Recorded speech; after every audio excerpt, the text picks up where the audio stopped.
Okay, so the question is, describe the Prophet's conduct as a leader in two of the battles he fought in. This is a 10-mark question. A rough outline, you could choose any two battles. It could be Uhud, Trench, Badr, Hunain, Khaybar, any.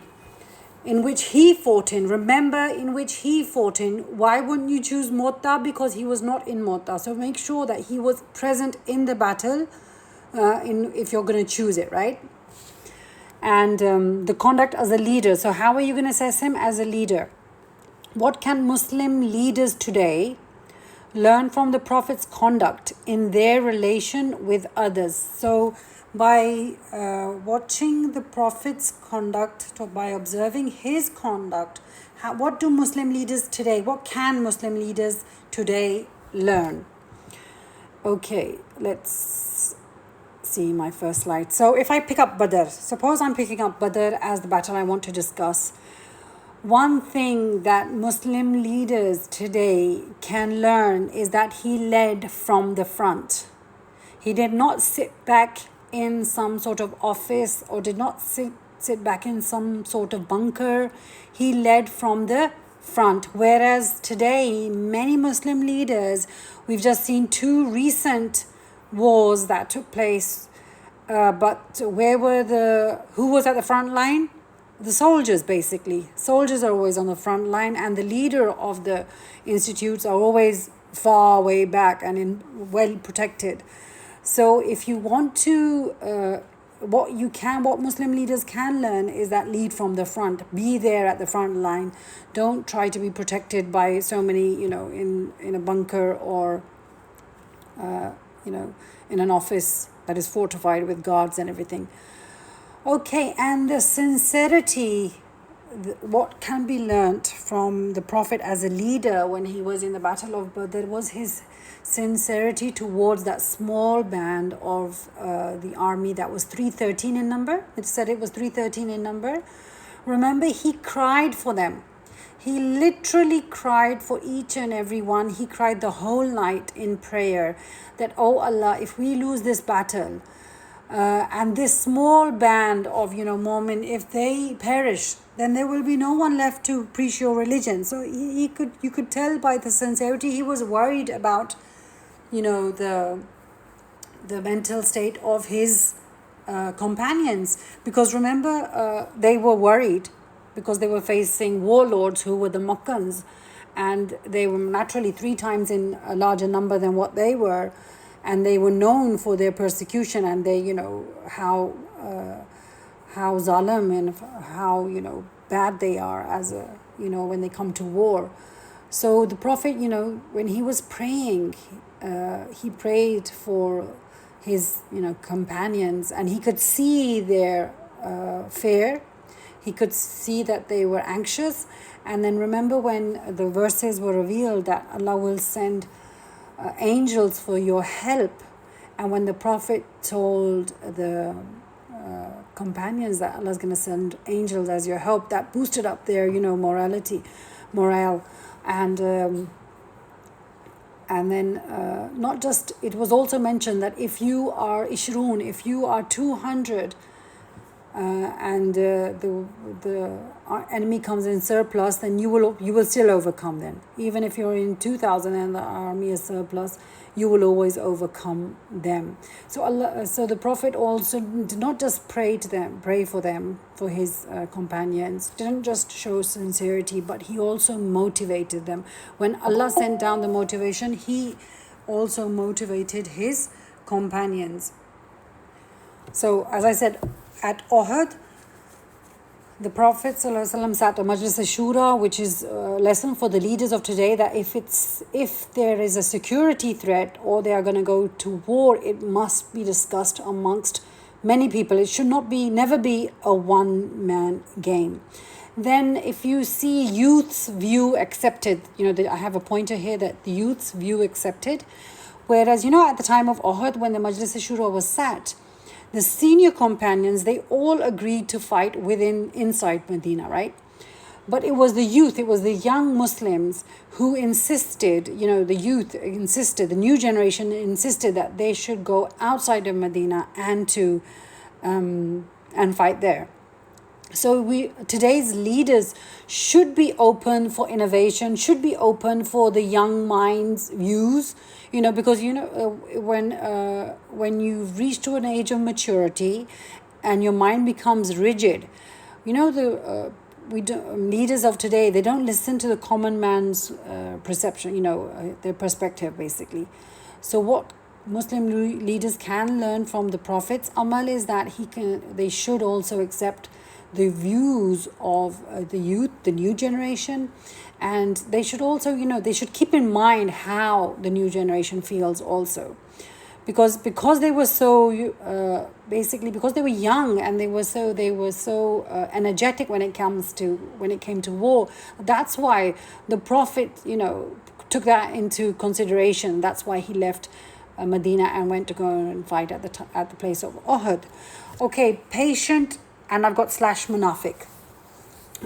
Do you all know that during Uhud, when they were on the way to Uhud, Abdullah bin Ubay, who was the Munafiq, who was the hypocrite, and he was known as the chief of the hypocrites, Rais al-Munafiqeen, he left. There were 1,000 who were going to Uhud, 1,000 Muslims that were going to Uhud to compete with 3,000 Makkans, and Abdullah bin Ubay, who was the Munafiq, who was the hypocrite, he took away 300 cavalry.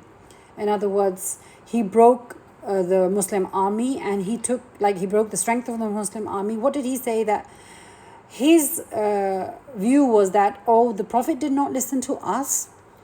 The Prophet listened to the youth, and so that's why we're all going to die in Uhud. We're all going to lose, so it's an open invite to death. So I'm going back, and whoever wants to go back, go with me. So he broke off 300 Muslims from that army who went back to Medina. But what did the Prophet do? Did the Prophet attack them? Did he slander them? Did he insult them? Did he interrogate them? No, nothing. The Prophet remained patient during this, it was a big trial. It was a big test that, 300 have just left and they've just gone. And no negative reaction to it was something that was going in the wrong direction, in fact, not something that was favorable for the Prophet. But how did he act? So Muslim leaders today can, sometimes if you make a mistake by accepting the youth's view, it's fine. People, things do happen. We learn from our mistakes, and if something does happen that is not favorable for us, we should be patient with it, and not. Some people lose heart. There are genuine people that, they do get a bit cowardice and they do lose heart, but you should be patient with them. Then what else do we see from Uhud? For the war strategy was totally led by the Prophet ﷺ. Remember, he told in Uhud, he told Abdullah bin Jubair he set him up on a small hillock and told him not to move with his archers. So that was a war strategy. And then he camped in the base of Uhud, and then he also told everybody where they were going to be stationed. So his war strategy, he was there open and appointing people to where they're supposed to be. So Muslim leaders, again, it's like leading from the front, and then because the youth's view was accepted, but then don't forget, when it comes to war strategy, the senior view, that is where the leaders have to come in, and they have to show their expertise as to what should be and how the plan should be taken out. And then from Uhud, what else can we learn? That he was injured but didn't lose hope. Remember, the Prophet was injured as the leader of the Muslim, as the statesman of Medina, head of state of Medina. He was injured in the battle of Uhud, but he didn't lose hope. That is very important, because remember when the archers left their posts from the hillock and they came to collect the booty, Khalid bin Walid and Ikramah, they both came from the other side and they attacked the Muslims. So one battle was lost basically. The Prophet was at that time attacked, and there was only 13 people protecting him. He lost his tooth. during this when he was injured. There was also a link from his helmet, a metal link from his helmet also pierced his head, and as soon as it pierced his cheek, and a stone was thrown from a catapult onto the Prophet, and as soon as that stone struck the Prophet on the head, he fell down unconscious. Now, when he fell down unconscious, the mushrikeen, they went around, really announcing that the Prophet is dead. The Prophet is dead.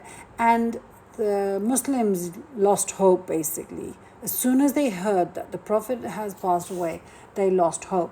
But the Prophet, when he regained conscious, he started calling the Muslims. He was calling them each by name, that come back, I am still alive, come back, I am still alive. And so he didn't lose hope. Even being injured, he got up with the amount of strength he had, and he motivated his troops to come back and reassemble themselves. So that's what Muslim leaders can learn, that even if they're injured, because nowadays Muslim leaders are not usually injured, but you can't say that about the Iranian leaders, because they were killed right in their homes. But if you're losing, the battlefield, you're losing your your strength in the battlefield, your upper hand in the battlefield, then don't lose hope, right? Okay, and keep on motivating your troops. The Prophet kept on motivating their troops, because they were, afterwards, after making this big blunder as to running from the hillock to go and collect the booty, they felt really bad, because Allah mentioned it in the Quran. So then the Prophet re-motivated them. He said, don't worry, you are, of course, you're not angels, you are humans, and humans are bound to err, right? And then what can we see is the Prophet's love for the martyrs. He literally cried for the martyrs. Hamza was killed during this battle. His body was mutilated, and the Prophet cried for them. It's not like being insensitive. Nowadays, usually senior officers or Muslim leaders are very insensitive towards people who are martyred in the battlefield. I mean, what they do is they will come for a photo shoot maybe, but the true love for the martyrs, it's not actually very visible. So what Muslim leaders can learn from him is that they must show their love for the martyrs, those people who sacrifice their lives for the sake of Allah, for the sake of their country, for the sake of security. Even police come in the same thing. If they've sacrificed, then the leaders should show their love for them also. And then the Prophet also helped with the burial of the injured, the casualties of the martyrs of Uhud. He helped build them. He told them exactly how to bury them.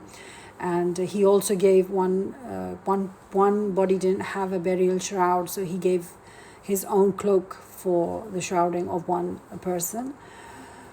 And then something very important, not angry with troops. The Prophet ﷺ, even after they lost the battle, after winning the battle, they lost it, right? Uhud. But then the Prophet did not show his anger towards the troop. He did not humiliate them.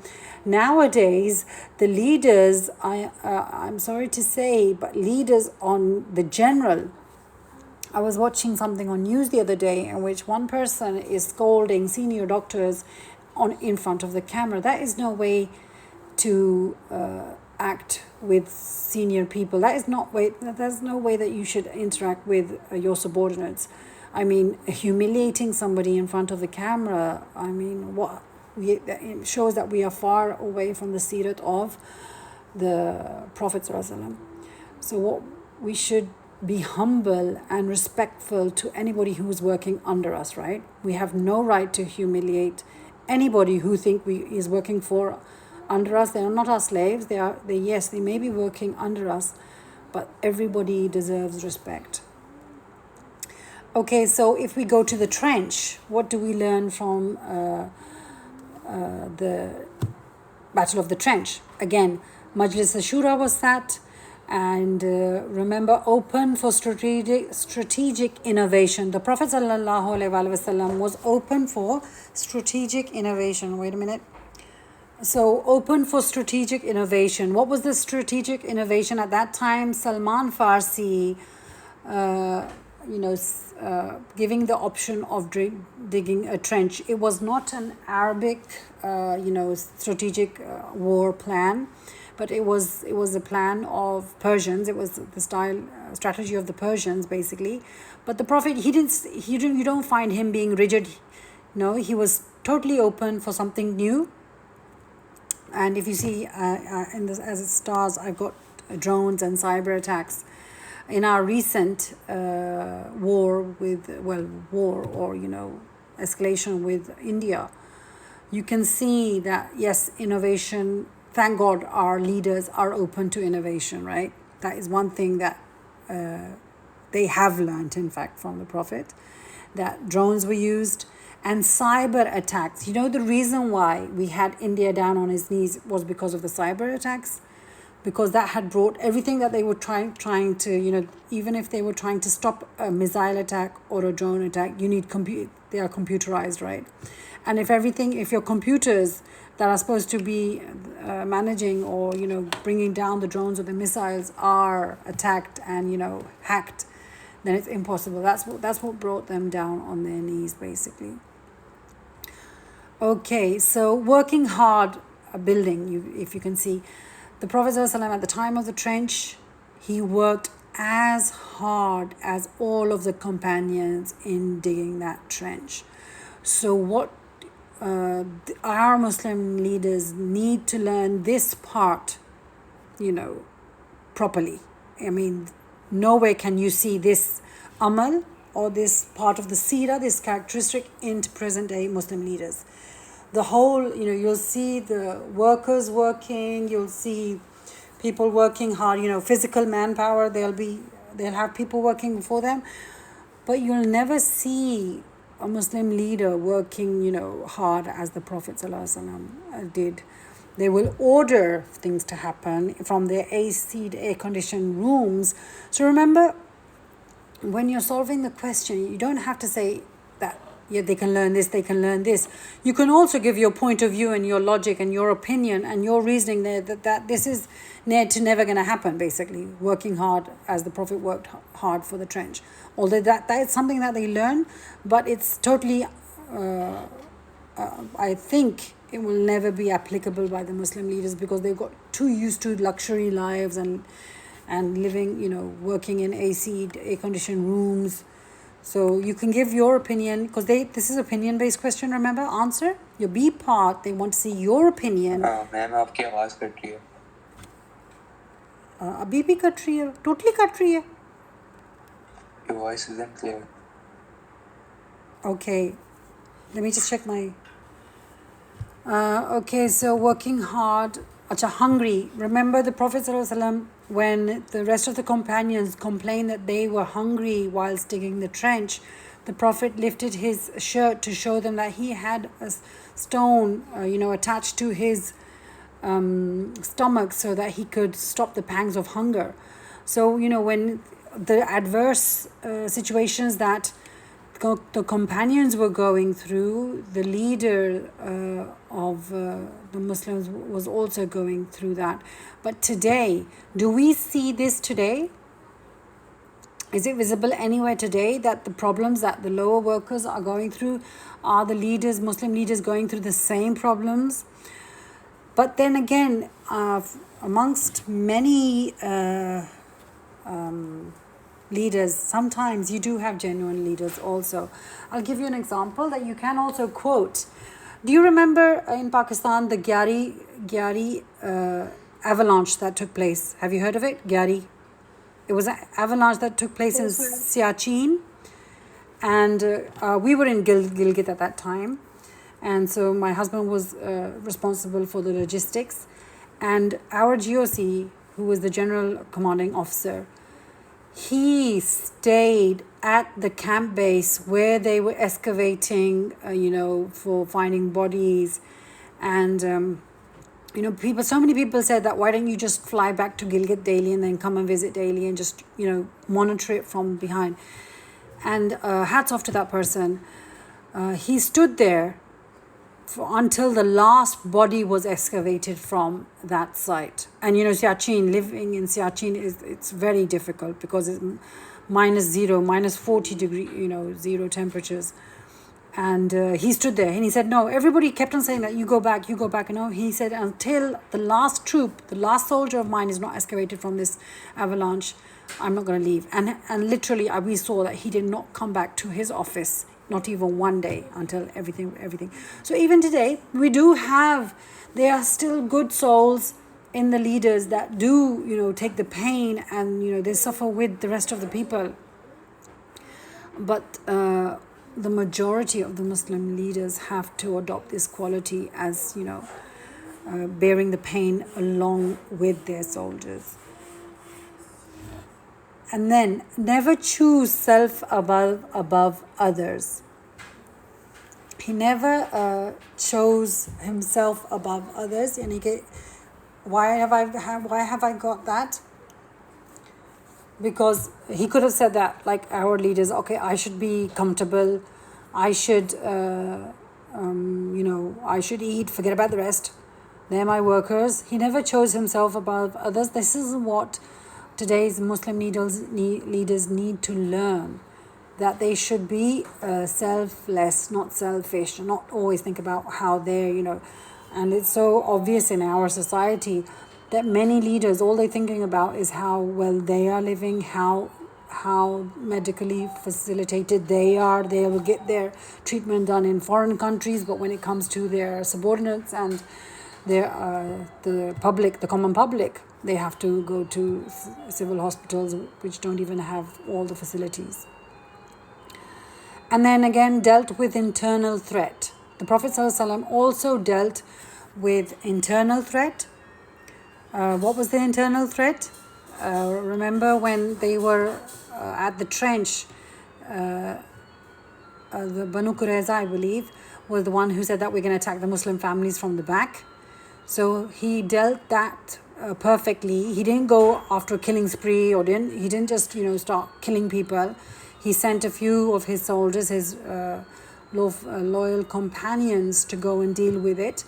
And then he said that we will deal with it later. So he dealt with that also very perfectly. Muslim leaders should learn how to deal with internal threats when it comes from within the society, right? Sedition strategy. Do you know what sedition is? Sedition is creating, when you go against your leader, it's called sedition. You can Google it later. What the Prophet ﷺ, because remember, there was no war going on. Because nobody could cross the trench. So there was no specific war that took place. So the Prophet, he now introduced a war strategy, which was sedition. He got a common, a person from the opposition army, I think it was Numan, and that Numan agreed that, okay, we will create sedition within the armies. So this person went to the, what did Numan do? He went to the Mushrikeen and he said that the Jews, the Banu Nazir and the Jews, they're not going to side with you. They have joined forces they've secretly joined forces with Muhammad sallallahu alaihi wasallam, so they're not going to come to fight. And then the same person went to the Jews and said that, okay, the Arabs have secretly joined with the Muslims and they're not going to come out to fight. And then this sedition did work because it was a Saturday when the Mushrikeen said, okay, we're going to attack. Because it was a Saturday, and the Saturday is a Jewish Sabbath day, they don't do anything on that day. The Jews said that we're not going to come and fight. So then sedition, it worked basically. And there was mistrust between, the allies of that time. Because remember, it's the Battle of Ahzab also. The Battle of Trench is also known the Battle of Ahzab, the Battle of the Groups, the Confederates. They all came together to attack. So there was distort amongst their unity, basically. And then what do we learn? That not war thirsty. A battle did not take place. The Prophet was not war thirsty. He didn't impose a battle. He didn't say, okay, we were standing here for like a whole month now. We've been here for a whole month. We've got to fight. No, it was, everybody, they went away, and it is visible that leaders should not be war thirsty. I mean, peace should be the ultimate goal. Now, if we go to Tabuk, if we choose Tabuk as a war that we want to see the prophets and what leaders can learn from, the Muslim leaders can learn, the Tabuk was a trial and a test for all Muslims, right? Because harvest was ready. It was the drought, after a long drought, harvest was ready. It was very hot, and the traveling was very far. Tabuk is near Syria, right? So it was a trial and test, and the Prophet, jihad was announced, so everybody had to go. And so the Prophet, he also knew that it's, a strong army. The Romans, they were going to face the Romans. It's difficult. It's extremely hot. The harvest is ready. And so it was a trial and test. And these trials and tests do come in life.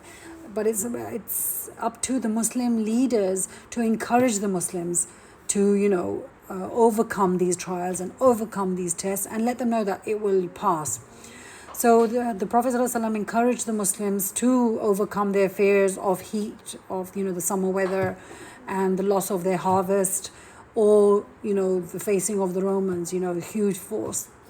So the Prophet went with the troops. He didn't stay back. He didn't say, okay, you all go first and I'll come later. No, he went with them. And the Prophet was not war thirsty. When, Tabuk, there was also no fighting at Tabuk also.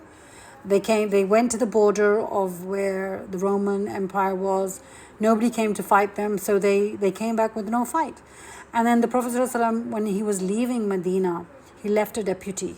So if you're leaving, what Muslim leaders can learn, that if you're leaving for something in which there's uncertainty, if you are going to be able to come back or not, then you should always leave a deputy for whatever work you have behind. Okay, I hope that's answered the question. That was a very long, because I gave you multiple choices of what battles you want to choose, so that's why it's gone so very, very long.